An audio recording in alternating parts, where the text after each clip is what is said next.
Chicken కూర తయారు చేస్తున్నానండి. వాటికి కావాల్సిన పదార్థాలు: చికెన్ శుభ్రంగా కడిగి పెట్టుకోవాలి, అల్లం వెల్లుల్లి పేస్ట్ అండి,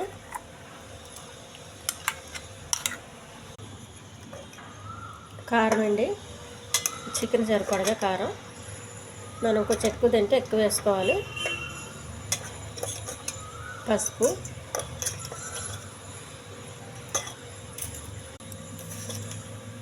కొంచెం ఉప్పు,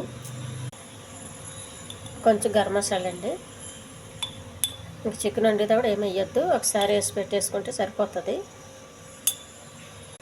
బాగా కలుపుకొని పక్కకు పెట్టుకోవాలండి. ఒక పావు గంట అన్న చికెన్ కలిపి పక్కకు పెట్టుకోవాలండి. చికెన్కి కావాల్సిన పదార్థాలండి: చిన్న ఉల్లిపాయలు, పెద్ద ఉల్లిపాయలు, చెక్క, లవంగం,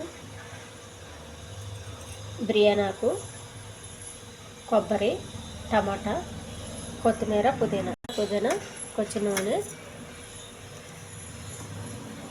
వచ్చి తనం పెట్టుకోవాలండి. చికెన్ సరిపడగా కొంచెం నూనె,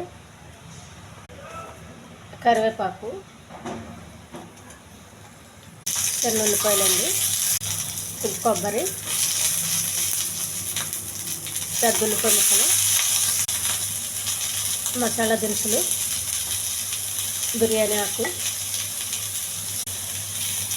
కొత్తిమీర, పుదీనా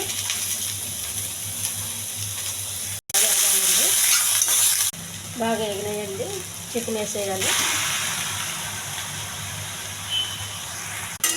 బాగా కలపాలండి. చికెన్లో వాటర్ అంతా బయటకు వచ్చేంత వరకు స్టవ్ పైన ఉంచాలి.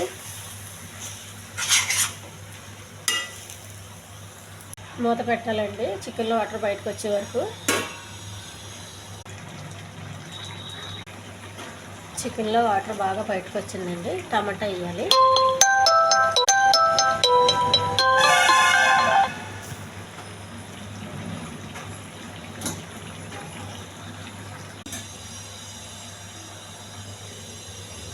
వాటర్తోనే చికెన్ ఉడుకుతుందండి. చాలా మట్టుకి కొద్దిగా వాటర్ అయితే సరిపోతుంది, కొంచెం వేసాను. చికెన్ ఉడికింది లేని చూసుకుని దించాలండి. చికెన్ బాగా ఉడికించాలి, మూత పెట్టేయాలి. చికెన్ కర్రీ ఉడికిపోయిందండి. ఇది అన్నంలోకి చపాతీ కూడా చాలా బాగుంటుంది. దించే ముందు కొంచెం కొత్తిమీర. ఈ ఛానల్ నచ్చితే సబ్స్క్రైబ్ చేయండి, షేర్ చేయండి, లైక్ చేయండి, కామెంట్ చేయండి. చాలా టేస్టీ కర్రీ అండి.